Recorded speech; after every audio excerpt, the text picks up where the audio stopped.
नमस्कार, मैं जितेंद्र जैन और आप देख रहे हैं खबर समय जगत। आइए नजर डालते हैं आज की कुछ ताजा तरीन खबरों पर। भोपाल प्रदेश में इसी साल होने वाले विधानसभा चुनाव के लिए आम आदमी पार्टी ने भी अपनी तैयारियां शुरू कर दी है। इसी सिलसिले में पार्टी के राष्ट्रीय संगठन महामंत्री संदीप पाठक इन दिनों भोपाल में है। उन्होंने कहा कि आम आदमी पार्टी प्रदेश की सभी सीटों पर चुनाव लड़ेगी। प्रदेश की जनता चुनाव में बदलाव के लिए तैयार है। जनता अच्छे विकल्प को चुनेगी। भाजपा व कांग्रेस को प्रदेश में जनता ने पूरा मौका दिया। कांग्रेस तो चुनाव के पहले या बाद में सेट हो जाती है। भाजपा येन केन प्रकारेण सरकार बनाना चाहती है। अब हमारी अपील है कि एक मौका केजरीवाल को दे दो, यदि काम न करे तो फिर ना देना। उन्होंने कहा कि सदस्यता अभियान शुरू कर रहे हैं। जनता मिस कॉल करके जुड़ सकती है। निकाय चुनाव में जनता ने पार्टी को इंडिकेट कर दिया। तो आप सबका बहुत बहुत धन्यवाद, आपने समय निकाल के यहाँ पे हमें दिया। आप सबका स्वागत है। आम आदमी पार्टी मध्य प्रदेश में आने वाली जो चुनाव है विधानसभा की, उस पे सारी सीटों पर चुनाव लड़ेगी और पूरी ताकत से लड़ेगी। आम आदमी पार्टी वैसे ही चुनाव लड़ेगी जैसे आम आदमी पार्टी ने पंजाब में लड़ा, जैसे गुजरात में लड़ा, जैसे दिल्ली में लड़ते। पूरी ताकत से इस बार चुनाव लड़ेंगे और मुझे ये पूरी उम्मीद है कि मध्य प्रदेश की जनता इस बार एक नई राजनीति के लिए तैयार है। देखो, इस देश में मोटे मोटे तौर पे दो तरह की राजनीति है। एक तो है सकारात्मक राजनीति और दूसरी तरफ है नकारात्मक राजनीति। नकारात्मक राजनीति में क्या है? नकारात्मक राजनीति में जोड़ तोड़ की राजनीति, खरीद फरोख्त की राजनीति, गुंडागर्दी की राजनीति। सकारात्मक राजनीति क्या है? सकारात्मक राजनीति में है कि स्कूल के मुद्दे, हॉस्पिटल के मुद्दे, गुड गवर्नेंस की बात है, रोजगार की बात है, महंगाई कम करने की बात है। हर वो एक मुद्दे की बात है जो जनता के जीवन को सुखमय बनाती है। इस देश में सकारात्मक राजनीति के जनक माननीय श्री अरविंद केजरीवाल जी हैं। पहले ये कहा जाता था कि स्कूल और अस्पताल पे कोई वोट नहीं देता। स्कूल और अस्पताल पे राजनीति थोड़ी होती है, क्योंकि उन सब के दिमाग में ये पहले से फिट था, राजनीति मतलब गंदगी, राजनीति मतलब जोड़ तोड़, लड़ाई झगड़ा, गंदगी, यही फिट था सबके दिमाग पे। हमारे नेता केजरीवाल जी ने जब अपनी राजनीति शुरू की तो इन मुद्दों पर राजनीति शुरू की थी। तो धीरे धीरे इस देश को एक दिशा मिल गई है और वो दिशा ये है कि मुद्दों की राजनीति करके भी राजनीति की शुरू की थी। तो धीरे धीरे इस देश को एक दिशा मिल गई है और वो दिशा ये है कि मुद्दों की राजनीति करके भी राजनीति की जा सकती है। और आज अगर देखेंगे कि विश्व के सारे विकसित देशों को, तो उन अंतर क्या है फिर भारत में और उन विकसित देशों में? प्रमुख अंतर यही है कि हर वो एक देश जहां पे राजनीति अच्छी और साफ सुथरी है, वो देश विकसित है, और हर वो एक देश जहां पर राजनीति गंदी है, वो या तो विकासशील है या अविकसित है। तो ये बात जब पूरी तरीके से स्पष्ट है कि राजनीति एक ऐसी चीज है जिसके माध्यम से देश को नंबर 1 बनाया जा सकता है, तो फिर हम उस राजनीति की सफाई क्यों नहीं कर रहे? समस्या ये नहीं है कि जनता तैयार नहीं है। जनता को जब जब विकल्प मिला है, जनता उस विकल्प को चुनती है, अच्छे विकल्प को। आज तक मध्य प्रदेश में भी आप देखेंगे कि कांग्रेस को और भाजपा को जनता ने पूरी तरह से मौका दिया है। ये कह नहीं सकते कि इनको मौका नहीं मिला है। भाजपा को पर्याप्त मौका मिला, कांग्रेस को भी पर्याप्त मौका मिला है।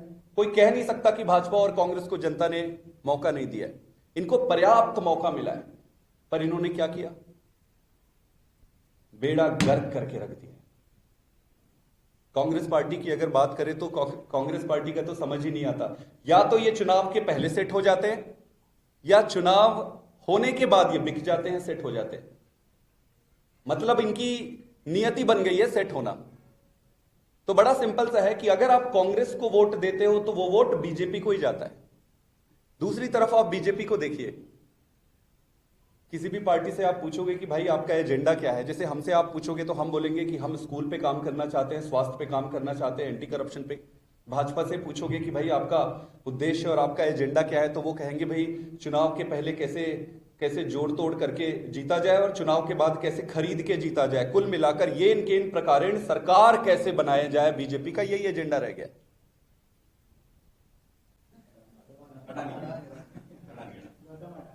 आप देख ही रहे हैं कि दुर्भाग्य है इस देश का कि LIC और SBI जैसी चीजें, हम जब गांव, मैं एक छोटे से गांव का आदमी हूं, हमें बैंक के नाम नहीं पता होता था। हमें एक ही बैंक का नाम पता होता था, SBI, और एक ही चीज पता होता था, LIC। आज इस देश के कोने कोने हर गांव में आप कहीं भी जाके पूछिए कि LIC और SBI दो ही सब जानते हैं। इस देश का आधार हुआ करती थी। इससे इतना सारा पैसा उठा के आपने अडानी को दे दिया, अडानी ने उस पर अपना एम्पायर खड़ा किया, और वो एम्पायर पूरा झूठ पे और फ्रॉड पे था। इस पे तो सरकार को तुरंत इन्वेस्टिगेशन शुरू करनी चाहिए और डेली जनता को यह बताना चाहिए कि क्या हो रहा है इस पे, कैसे ये ना हो जाए कि ये जैसे नीरव मोदी है, क्या क्या कौन कौन जो भाग के गए, इनके जितने दोस्त हैं भाजपा वालों के, ये भी ना भाग जाए। इनके तो पासपोर्ट तुरंत जब्त करना चाहिए। तो आपको लगता है हुकूमत ऐसा कुछ करने जा रही है? जेपीसी की डिमांड तो आपके संजय सिंह, देखो मुझे नहीं लगता है, क्योंकि आपको पता है कि क्यों ये नहीं करेंगे। पहले भी नहीं किया। जो भाग गए, जो लोग भाग के गए, देश छोड़ के गए, ये तो रोक सकती थी सरकार। अपने आप को राष्ट्रवादी कहती है, राष्ट्रवादी कैसा राष्ट्रवाद है ये? जो देश को खोखला करे उसको आप छोड़ देते हो और कहते हो कि राष्ट्रवादी है। राष्ट्रवाद ऐसा होना चाहिए कि तुरंत जो भी देश को किसी भी प्रकार से नुकसान पहुंचाए उसको छोड़ना नहीं चाहिए, जहन्नुम तक पीछा करना चाहिए उसका, इसका भी पीछा करना चाहिए जहन्नुम तक। संदीप जी, चुनावों से पहले अगर आइडेंटिफाई करके चुनाव लड़ते तो ज्यादा बेहतर नहीं? आप इतने बड़े उसमें लड़ना मुश्किल होगा क्योंकि दो इतनी स्टैब्लिश पार्टीज यहाँ पर मौजूद हैं। आप सारी जगह लड़ने की बात कर रहे हैं। स्टैब्लिश पार्टी है, इसीलिए हमको लड़ने की जरूरत है। ये इतने स्टैब्लिश हो गए कि जनता डिस्टेबलाइज हो गई। कुछ सीट्स को आइडेंटिफाई, सारी सीट पे लड़ेंगे सर। कांग्रेस भाजपा आरोप लगाती है कि ये बरसाती महीना के चुनाव के टाइम पे आम आदमी पार्टी निकल करके आ जाती है, 5 साल तक जनता से दूर रहती है, पूरे करके। मैं कहना चाहता हूं कि 10 साल में ये एक इकलौती पार्टी है जो राष्ट्रीय पार्टी बन गई। इनको या तो पता नहीं है या फिर ये आंख बंद करके सोच रहे हैं। 10 साल में राष्ट्रीय पार्टी बनी है, 2 राज्यों में सरकार है। गुजरात में जिसको ये अभेद्य किला कहते थे, वहां 5 MLA है। गुजरात में MLA है, 2-2.5 हजार से ज्यादा हमारे पार्षद चुने हुए हैं पूरे देश में। मध्य प्रदेश में हमारे पास मेयर है, और उस हिसाब से अगर आप देखोगे कि जिस भी स्टेट पे जाते जा रहे हैं हम चुनाव लड़ रहे हैं, पर आप देखो हमारे पास वॉलंटियर तो यहाँ पे बहुत सारे। तो ऐसा नहीं है कि अभी आके काम शुरू कर दिए। मध्य प्रदेश का जो जुड़ाव है आंदोलन से, तब से जुड़ा हुआ है। आप देख सकते हैं इतिहास उठा के। अभी उन्हें महिलाओं के लिए 1000 रुपए देने की घोषणा की, महिलाओं को और यूथ को ज्यादा से ज्यादा कनेक्ट करने की कोशिश कर रही है, आपका क्या प्लान है? इनको ये डर लग रहा है कि आम आदमी पार्टी आ जाएगी तो क्या होगा। तो अच्छी बात है, अच्छी चीजों को कॉपी करनी चाहिए, इसमें कोई बुराई नहीं, उनको करना दीजिए। प्रॉब्लम ये है कि ये करते नहीं है। ये घोषणा कर देंगे थोड़े दिन, फिर उसमें अमल नहीं करेंगे। हम करेंगे, हम अभी भी कह रहे हैं 5 साल का समय हमने मांगा था। हम सारे वादे जो किए थे सारा पूरा करेंगे, उसके अलावा भी हम बहुत सारी चीजें नहीं करेंगे। सर, आम आदमी पार्टी को कई बार दावा किया जाता है कि फ्री रेपिक्स जोड़ा जाता है। क्या मध्य प्रदेश में भी चुनाव में कई सारी ऐसी योजना बन रही है? अभी जो कन्या की किया 1000 रुपये मिलेंगे से जोड़ा जा सकता है क्या? हाँ, जिसको जोड़ना है जोड़े, हमें तो फ्री में देना है, हम जनता को फ्री में देंगे। जनता का पैसा है, जनता को ही देंगे। ये क्या करते थे आज तक? कमाते थे। इनके रिश्तेदार पेट्रोल पंप खोलेंगे, बिजनेस खोलेंगे, वाटर पार्क, पता नहीं क्या क्या बिजनेस और नई चीजें खोले, सारा पैसा खा जाते थे ये खुद में।